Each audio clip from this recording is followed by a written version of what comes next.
Setelah sebulan ditanya lagi, ketemu lagi ulama itu dengan virus itu. Gimana? Kamu sudah ini berapa? Saya yang mati 4.000 orang. Loh, katanya 1.000 orang. Iya, yang 3.000 orang itu tergoda mati karena stres gitu. Makhluk kecil, paling sekecil-kecil di dunia itu bangsa yang besar, bangsa yang kuat juga nggak bisa gitu. Kayak contohnya apa? Amerika dan Cina yang penduduknya banyak pun nggak mampu gitu. Virus pada kecil banget tuh, gitu, nggak mampu mereka. Gitu. Ya, bismillahirrahmanirrahim. Assalamualaikum warahmatullahi wabarakatuh. Alhamdulillahirrahmanirrahim. Wassalatu wassalamu ala rasulillah wa ala alihi washabihi ajmain. Muhammad. Alhamdulillah kita bisa bertemu kembali dan kita coba siang ini kita membahas mengenai virus ya, karena virus ini kayaknya lagi ngetop di mana-mana nih. Nah, virus ini apa sih sebenarnya virus itu? Jadi virus itu antara hidup dan mati. Dia sebenarnya bukan makhluk hidup katanya, tapi dia adalah sebetulnya yang dompleng di sel yang hidup gitu. Akhirnya dia jadi bahan hidup lah gitu. Nah, ini sebenarnya virus awalnya dari mana? Jadi virus ini udah lama sebetulnya. Virus sudah dari tahun awal kita kenal juga di Islam itu buku-buku Islam, karena dulu hanya cuma bangsa Arab yang punya dokumentasi mengenai virus ini. Mereka dikenal namanya taun dan wabah ya. Taun dan wabah itu bedanya taun sama wabah itu biasanya gabungan. Wabah itu adalah wabah ya. Wabah, jadi wabah itu lebih umum. Wabah itu misalnya wabah DBD. Nah, sekarang sedang terjadi DBD nih ya. Tapi di dalamnya ada sekarang ini ada virus corona atau COVID-19. Nah, COVID-19 itu adalah taun. Jadi taun itu adalah bagian wabah, tapi wabah itu bukan bagian dari taun. Ini bedanya wabah sama taun kan. Antum sering dengar dua itu ya. Tapi itu berdasarkan ulama-ulama dulu itu interpretasinya seperti itu, bahwa kalau wabah itu udah umum diketahui, kalau taun itu barang baru. Gitu ya. Jadi banyak hal-hal sekarang ini. Jadi COVID ini adalah sebenarnya taun dalam klasifikasinya taun. Nah, taun ini banyak terjadi zaman awal Islam dan itu dulu para ulama kita yang banyak nyatet mengenai kejadian di pada waktu zaman dulu. Yang paling dahsyat adalah namanya Black Death. Itu di tahun 1300-an ya, itu hampir 200 juta orang Eropa meninggal korbannya. Zaman dulu juga bahwa banyak masjid-masjid pada tutup, kemudian juga orang itu meninggal di jalanan banyak gitu ya. Nah, ini yang kejadian seperti sekarang ini tidak hanya terjadi sekarang, tapi pernah terjadi pada abad-abad sebelumnya. Nah, kita mesti pelajari hal itu seperti apa. Nah, ternyata bahwa wabah atau taun itu selalu dikaitkan dengan lingkungan, gitu ya, lingkungan yang buruk. Jadi waktu Umar bin Khattab mau pergi ke suatu daerah gitu ya, daerah itu ada wabah, itu daerah itu juga dinyatakan gitu ya, tanahnya itu buruk gitu ya. Jadi selalu dikaitkan dengan lingkungan. Makanya ada hadisnya juga bahwa kalau malam-malam gitu kita diwajibkan itu nutup seluruh pundi-pundi atau tempat air dan segalanya itu tertutup, karena nanti dikhawatirkan wabah itu atau virus itu masuk gitu. Nah, itu selalu dikaitkan dengan itu. Nah, virus ini juga apa nih, ada yang bilang virus adalah setan ya gitu. Jadi ada juga bahasan bahwa saya cek di tafsir itu setan itu adalah perbuatan. Jadi virus itu adalah bukan setan sebenarnya. Setan, karena setan itu adalah perbuatan yang selalu menggoda manusia untuk berbuat yang buruk. Nah, kalau virus ini kita tidak imani, maka si setan ini selalu menggoda kita agar kita menyerah, pasrah gitu ya. Makanya banyak beberapa orang bunuh diri kan di luar negeri itu karena dia tidak punya iman. Nah, yang dikhawatirkan setan itu seperti itu, setan yang menggoda kita untuk putus asa akhirnya. Nah, itu yang sebenarnya virus itu kaitannya setan, menurut saya seperti itu. Nah, sekarang kalau secara ilmiah kenapa nih virus ini hadir ya? Dan sekarang kita ketahui ini, jadi banyak penulisan bahwa virus corona ini sudah diprediksi sudah lama gitu. Karena apa? Karena terjadinya sekarang ini terjadi kerusakan lingkungan. Kerusakan lingkungan yang mengakibatkan kita semakin dekat tuh dengan hewan.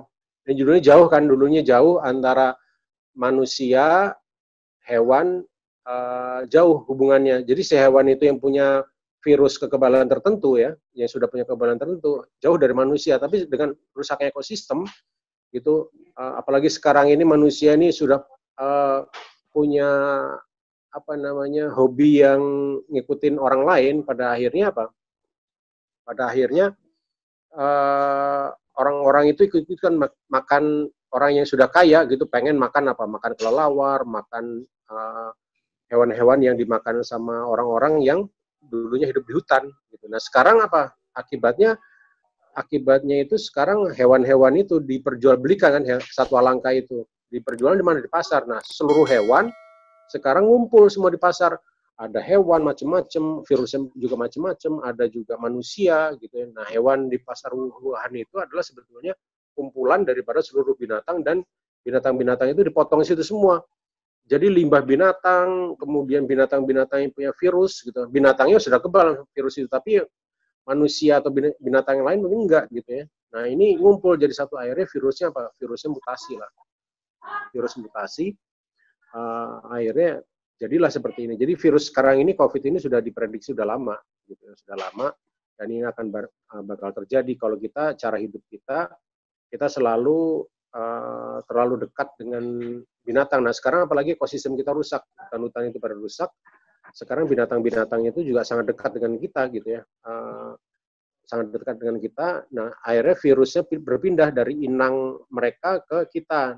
Nah, corona tadi itu adalah virus zoonosis. Zoonosis itu berpindah dari hewan ke manusia. Jadi dari hewan dulu. Makanya dulu SARS dan lain-lainnya itu, waktu orang kena SARS kan semua unggas kan dimatiin. Masih ingat tuh? Semua unggas dimatiin gitu ya. Karena flu burung, dia dari flu burung gitu, dimatiin semua gitu ya. Karena masih dari hewan ke manusia. Nah, sekarang COVID ini beda, dari manusia langsung ke manusia.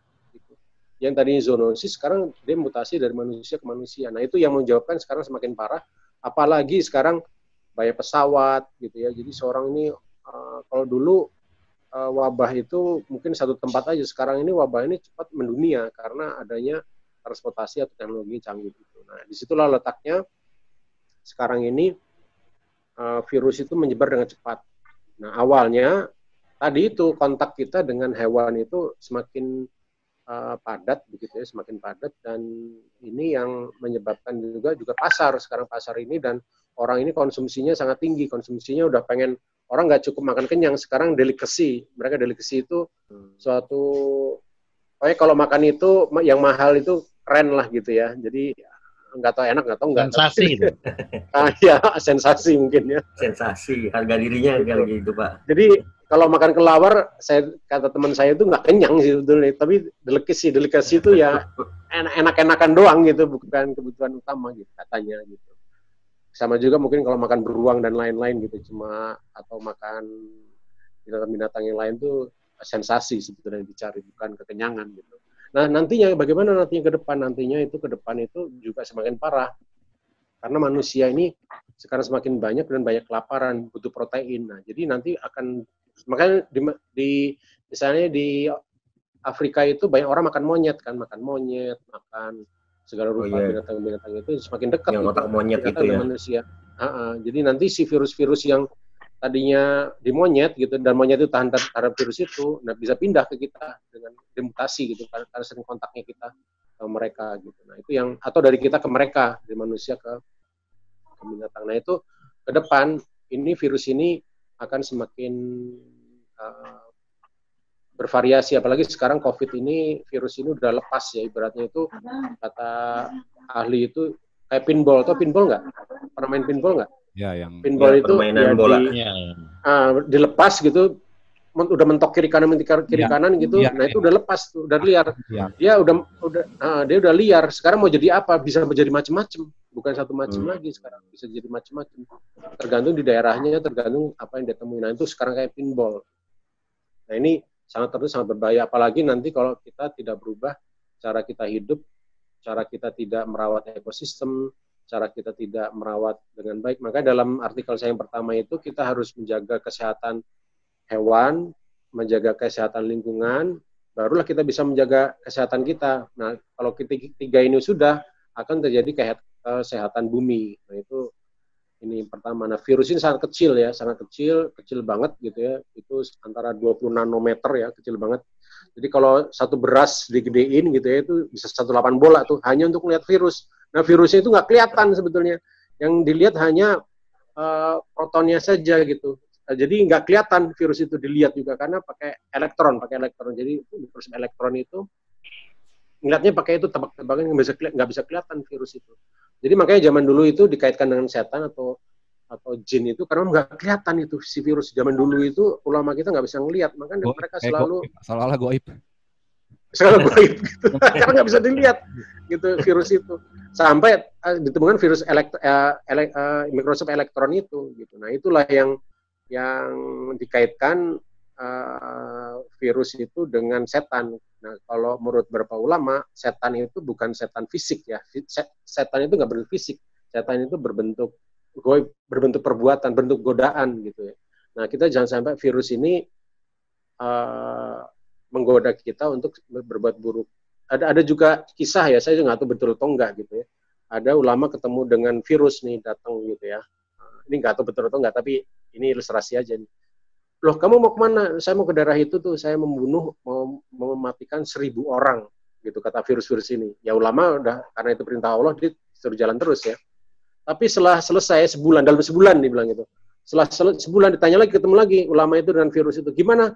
Kamu sudah ini berapa? Saya yang mati 4.000 orang. Loh, katanya 1.000 orang. Iya, yang 3.000 orang itu tergoda mati karena stres gitu. Bukan karena virusnya itu gitu. Nah, ini kejadian ini juga seperti itu.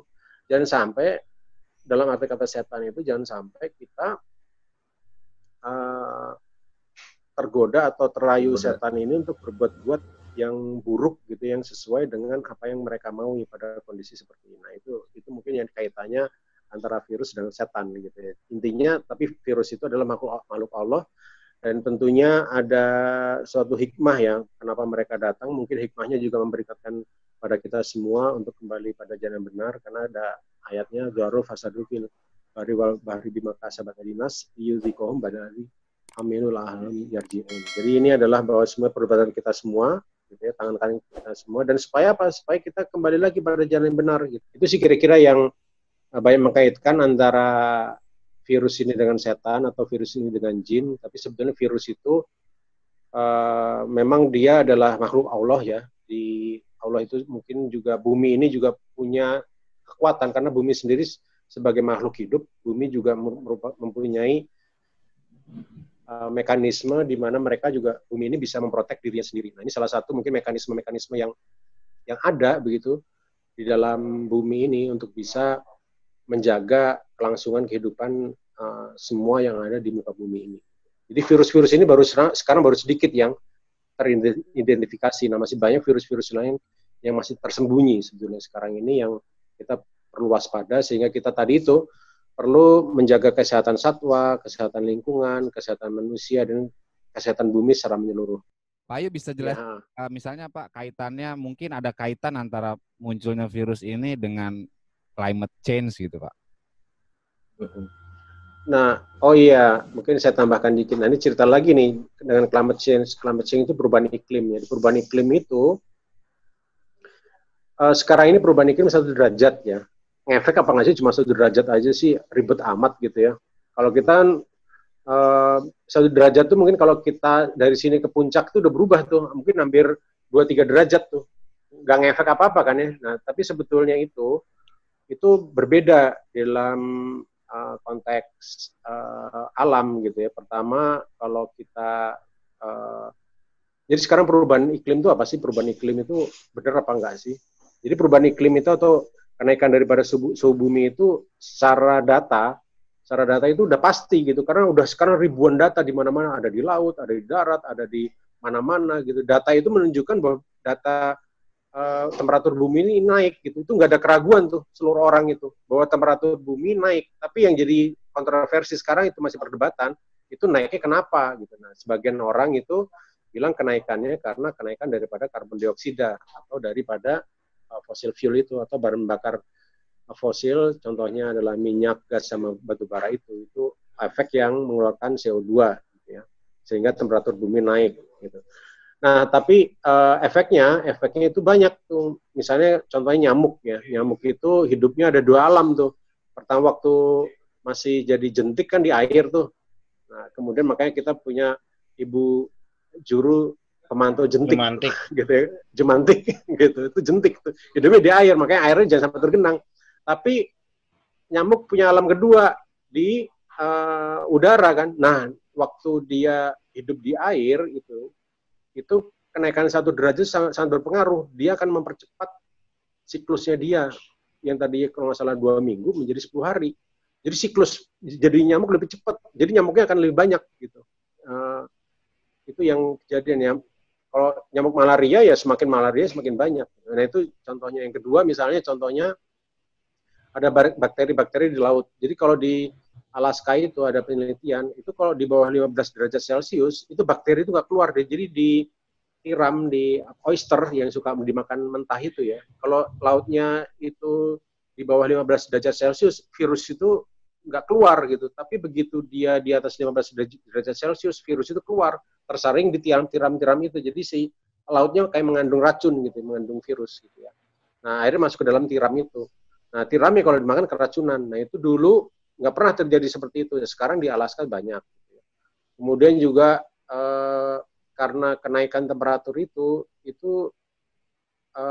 siklus hidrologi itu air ya, siklus air itu kan dari air laut sama air tanah menguap kan ya, menguap di udara, kemudian di atmosfer, kemudian mengembun jadi hujan, turun lagi dalam tanah, terus ngalir lagi ke laut lagi gitu kan ya. Nah itu siklus itu. Nah siklus itu kalau temperatur bumi semakin naik itu siklus itu semakin cepat gitu, semakin cepat karena temperatur semakin tinggi maka penguapan semakin cepat kan ya. Nah akibatnya apa? Akibatnya nanti terjadi siklus antara hujan sama kekeringan. Nah hujan sama kekeringan itu akan meningkatkan virus-virus tertentu.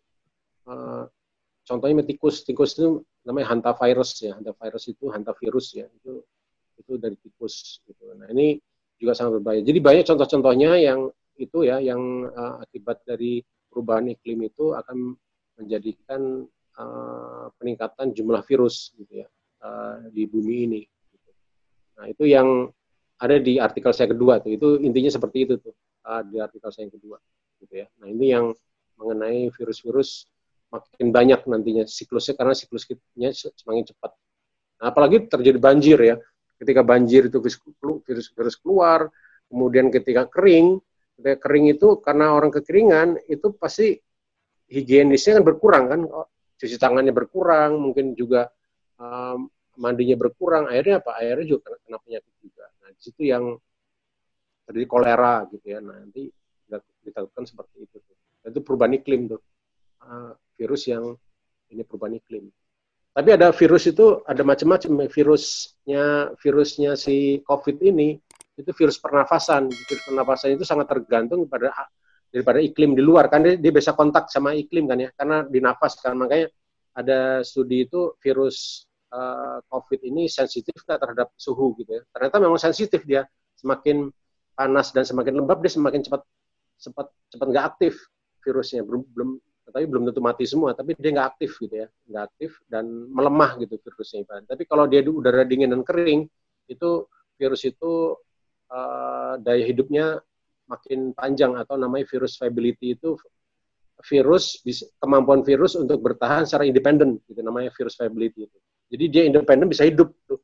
Semakin dia udara semakin kering dan udara semakin dingin dan semakin kering, virus viability-nya semakin tinggi. Maksudnya virus bisa bertahan lebih lama. Gitu. Tapi semakin temperatur semakin tinggi dan kelembapan itu semakin tinggi, virus itu kurang bisa hidup. Makanya ada Ustadz Jailani Asqalani ya, itu bahwa bilang biasanya itu wabah itu mulai di bulan semi, di musim semi dan selesai di musim kering gitu atau musim summer gitu ya, musim panas. Itu berlaku di Indonesia, itu nggak berlaku. Indonesia itu flat. Ini kalau kita lihat data daripada temperaturnya itu Jakarta itu sekitar 30 derajat Celcius dari mungkin dari April sampai Desember sampai November itu rata. Yang di situ cuma beda 1-2 derajat aja, jadi nggak berlaku. Padahal yang diperlukan itu di atas 40 derajat Celcius atau sekitar 38 derajat Celcius itu punya efek signifikan terhadap tadi itu virus viability itu. Jadi kemampuan virus untuk bertahan independen tanpa ada inang gitu ya. Makanya kita suka cuci tangan atau kita jangan megang barang-barang yang terkontaminasi karena virus itu punya virus viability. Tapi ada virus-virus yang nggak punya itu. Virus itu mati dia kalau di luar. Contohnya apa? Virus HIV. Virus HIV itu dia nggak bisa hidup karena dia kontaknya melalui melalui seks, melalui transfusi darah. Jadi harus dari inang ke inang langsung tuh. Dia nggak biasa kontak sama udara luar. Gitu. Nah itu ada virus HIV itu nggak terpengaruh itu. Mau musim panas, musim dingin di mana-mana bisa hidup dia karena dia dari inang ke inang. Jadi ada sifat-sifat virus seperti itu. Apa hikmahnya ya? Hikmahnya apa nih? Hikmah kita punya virus itu ada hikmahnya nih. Jadi jangan lupa tuh ada hikmahnya. Pertama gitu. Hikmahnya itu sebelum ada virus itu seolah kita paling mampu ya, apa aja bisa kerjakan. Wah, orang itu mimpi mau jadi miliarder. Ente juga mungkin mau jadi miliarder, mau punya mobil, mau punya macem-macem gitu. Begitu ada virus apa? Wah, udah nggak perlu lagi tuh. Yang penting survive nih sekarang nih. Gimana caranya gitu ya. Nah orang yang tadi angkuh itu sekarang mulai rendah diri nih. Waduh, kita udah mulai mikir nih. Kita prioritas kita nggak itu lagi ternyata sekarang. Prioritas kita yang sehat lah gitu ya. Yang jadi sehat. Kayak Horun gitu ya Pak. Iya. Kayak Horun. Gitu. Terus yang kedua juga bahwa ternyata itu virus yang kecil, makhluk kecil, paling sekecil-kecil di dunia itu bangsa yang besar, bangsa yang kuat juga nggak bisa gitu. Kayak contohnya apa? Amerika dan Cina yang penduduknya banyak pun nggak mampu gitu. Virus pada kecil banget tuh, gitu nggak mampu mereka. Gitu. Nah itu seperti itu. Kita lihat kita banyak pelajaran-pelajaran yang kita perhatian juga. Nah virus juga ini juga memberikan kita suatu hal-hal yang baru. Contohnya sekarang kita meeting kayak gini nih. Meeting dulu kalau udah virus mana ada kita pengen ketemu aja langsung gitu. Ngapain pakai Zoom-Zooman gitu. Sekarang orang-orang semua pakai Zoom, kita hemat. Lihat udara juga bersih sekarang ini gitu ya. Iya. Polusi juga berkurang gitu. Jadi banyak hikmahnya nih, jangan lupa itu. Gitu. Nah, ini yang kemudian hikmah yang lain adalah apa? Kita lebih rajin ibadah gitu ya. Kumpul dekat sama keluarga. Juga saya sekarang tahu sifat-sifat anak saya sama istri saya nih gitu ya. Mereka juga tahu sama saya. Atau makin akur makin enggak nih. Minimal kita bisa tahu kan gitu, bisa sholat bareng gitu, bisa makan bareng. Nah itu yang banyak hikmah yang tadinya yang waktu kita sibuk kita lupa gitu ya. Nah itu hikmahnya. Jangan lupa tuh nanti setelah ini insya Allah kata Allah itu ada kelapangan dan Allah juga berjanji itu dalam beberapa suratnya itu bahwa nanti akan disembuhkan begitu ya. Jadi nggak usah terlalu khawatir gitu ya.